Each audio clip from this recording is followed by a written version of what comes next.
పితా పుత్ర పవిత్రాత్మ నామమున ఆమేన్.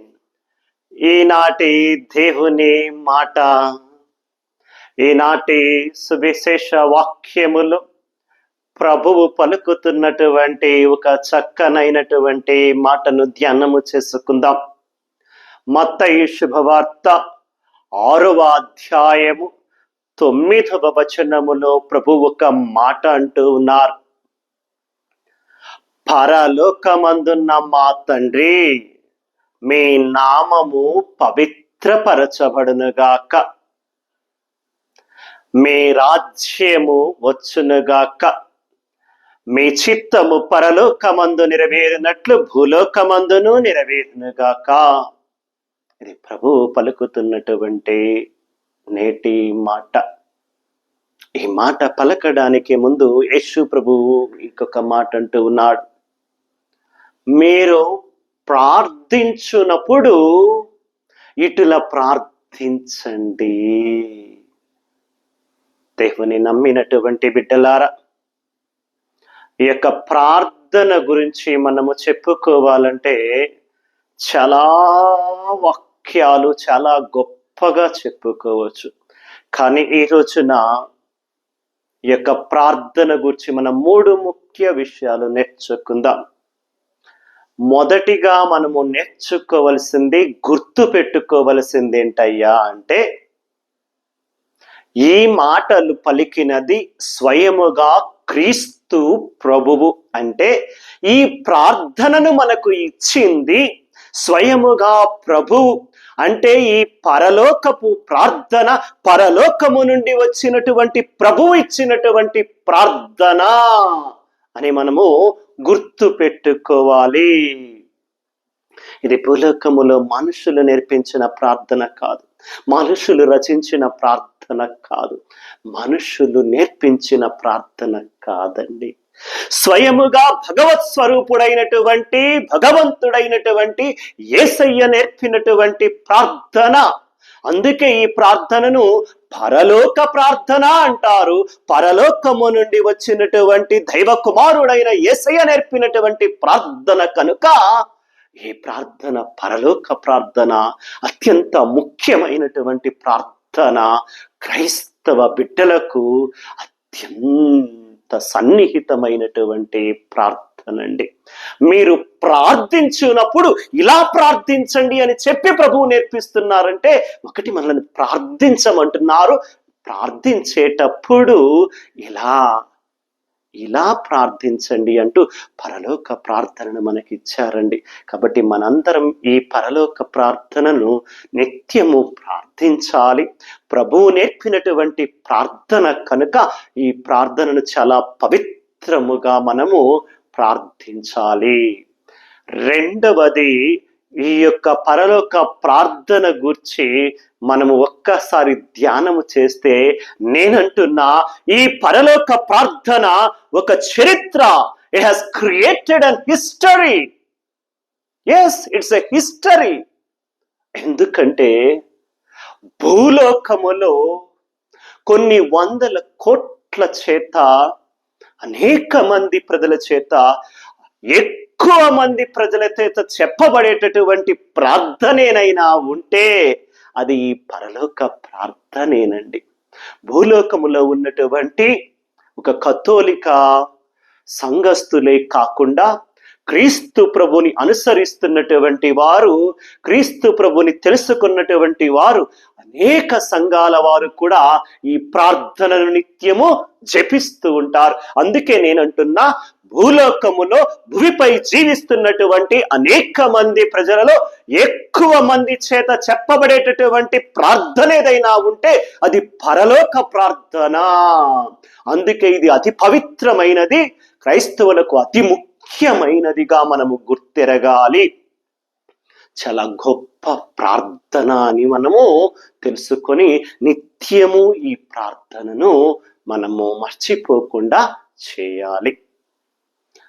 మూడవది, మనము గుర్తు పెట్టుకోవలసిన ముఖ్య విషయం ఏమిటయ్యా అంటే, మనం ఎప్పుడు ప్రార్థన చేసినా కూడా ఎక్కువగా ఏమని ప్రార్థన చేస్తామండి? మనకు కావలసిన అవసరాలు అడుగుతూ ఉంటాం. నాకు అది కావాలయ్యా, ఇది కావాలయ్యా, నాకు ఈ రోగము నయం చేయి, ఆ ఉద్యోగం ఇవ్వు, ఈ ఇల్లు ఇవ్వు, ఈ డబ్బు ఇవ్వు, ఈ ఆస్తి ఇవ్వు అంటూ ఇహలోకానికి సంబంధించినటువంటి విషయాలను గురించే ధ్యానము చేస్తూ ఉంటాం. కానీ ప్రభువు నేర్పుతున్నటువంటి ప్రార్థనలో ఏమని నేర్పారు బిడ్డలారా? ఒక్కసారి మనము సరిగ్గా అర్థము చేసుకుంటే ప్రారంభ వాక్యాలలో ప్రభువు మన అవసరతలను అడగమనలా, మనకు కావలసినవి అడగమనలా. ఇళ్ళు, వాకిలి, లేకపోతే పొలము, ఆస్తులు, ఉద్యోగాలు, ఆరోగ్యాలు అడగమనలా. ప్రార్థన చేసేటప్పుడు ఎలా చేయమంటున్నాడండి? చాలా గొప్పగా నేర్పిస్తున్నాడండి ప్రభువు. మనం ఎప్పుడు కూడా గుర్తు పెట్టుకోవాలి. ప్రార్థనకు కూర్చునే ప్రతిసారి కూడా మనము గుర్తు పెట్టుకొని ఈ జపము చెప్పాలి, ఇలా ప్రార్థన చేయాలి. ప్రభు నేర్పిన ప్రార్థనలో ఏమంటున్నారు? పరలోకమందుండు మా తండ్రి, మీ నామము పవిత్రపరచునుగాక, పూజింపబడునుగాక, మీ రాజ్యమే వచ్చునుగాక, అయా నీ చిత్త ప్రకారమే మా జీవితాలలో జరుగునుగాక అంటూ మనల్ని ప్రార్థించమంటున్నాడండి. అంటే ముందుగా ప్రభు మనకు నేర్పుతున్నటువంటి ప్రార్థన ఏమిటయ్యా అంటే, ప్రార్థించే ప్రతిసారి మీ అవసరతల కోసము కాకుండా, ఇహలోక అవసరాల కోసము కాకుండా, భూలోక వస్తువుల కోసము కాకుండా, ఈ జీవితాన్ని ప్రసాదించి ఈ జీవాన్ని ఇచ్చి మేము కాపాడుతున్నటువంటి దేవుణ్ణి నిత్యము స్తుతించండి, ఆయన నామాన్ని పవిత్రపరచండి, ఆయన రాజ్యము రావాలని అడగండి, ఆయన చిత్త ప్రకారమే మీ జీవితాలలో నెరవేరాలని ప్రార్థన చేయండి అంటున్నారు. మనం అనుకున్నది కాదండి జరగాల్సింది, ప్రభు అనుకున్నది జరగాలి అని ప్రార్థించండి. మనకు కావలసినవి మనం అడుగుతావు, కానీ మనకేది అవసరమో ప్రభువుకి తెలుసండి. మనం అడిగినదల్లా ఇవ్వకపోవచ్చు, కానీ మనకేది అవసరమో ప్రభువు తప్పకుండా ఇస్తాడు. అందుకే మనకిష్టమైనవి మనం అడిగినవి జరగనప్పుడు భయపడొద్దు, బాధపడొద్దు, కృంగిపోవద్దు. అంతకన్నా గొప్పగా ప్రభు ఏదైనా ఇస్తున్నాడేమో, నువ్వు అడిగినది ఇవ్వట్లేదు అంటే అంతకు మించినదేదో నీకు ఇస్తున్నాడేమో. ఒకవేళ నువ్వు అడిగినది ఇస్తే అది నీకు మంచిది కాదేమో.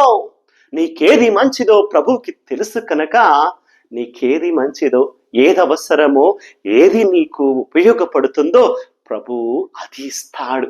కాబట్టి ప్రభు చిత్తాన్ని, ప్రభు ఇచ్చిన దాన్ని మనం సంతోషముగా స్వీకరించి ప్రభునికి వందనాలు చెప్పాలి తప్ప, మనకు కావాల్సింది మన అవసరం కోసం, ఇహలోక వస్తువుల కోసం, ఇహలోక అవసరాల కోసం ప్రార్థించి అవి ఇవ్వనప్పుడు, జరగనప్పుడు కృంగిపోయి నిశ్చిపోయి ప్రభుని ప్రార్థన నుండి, ప్రభుని సన్నిధి నుండి దూరమైపోకూడదు బిడ్డలారా.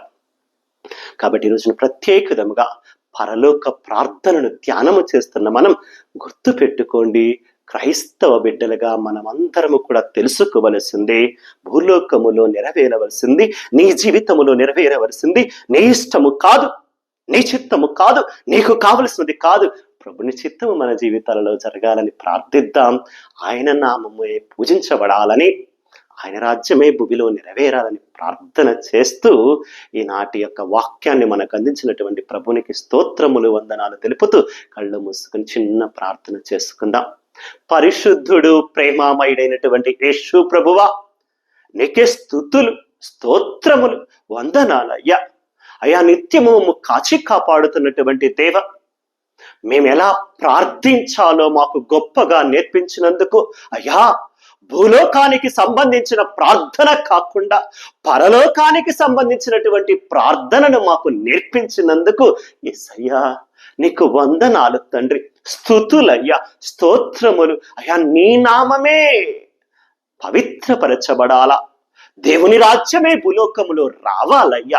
నీ చిత్త ప్రకారము తండ్రి, ఈ ప్రార్థనలో పాల్గొంటున్నటువంటి బిడ్డలకు కానీ, ఈ వాక్యాన్ని వింటున్నటువంటి ప్రతి ఒక్కరికి కానీ నీ దీవెనలు, అనుగ్రహాలు, ఆశీర్వాదాలు దయచేయమని బిడ్డలు దేనికోసం అడుగుతున్నారు, దేనికోసం ప్రార్థన చేస్తున్నారు అయ్యా, నీ చిత్తమైతే వాటిని దయచేస్తూ ఈ ప్రార్థనలో పాల్గొంటున్నటువంటి ప్రతి బిడ్డను దీవించండి, ప్రతి కుటుంబాన్ని ఆశీర్వదించండి అయ్యా.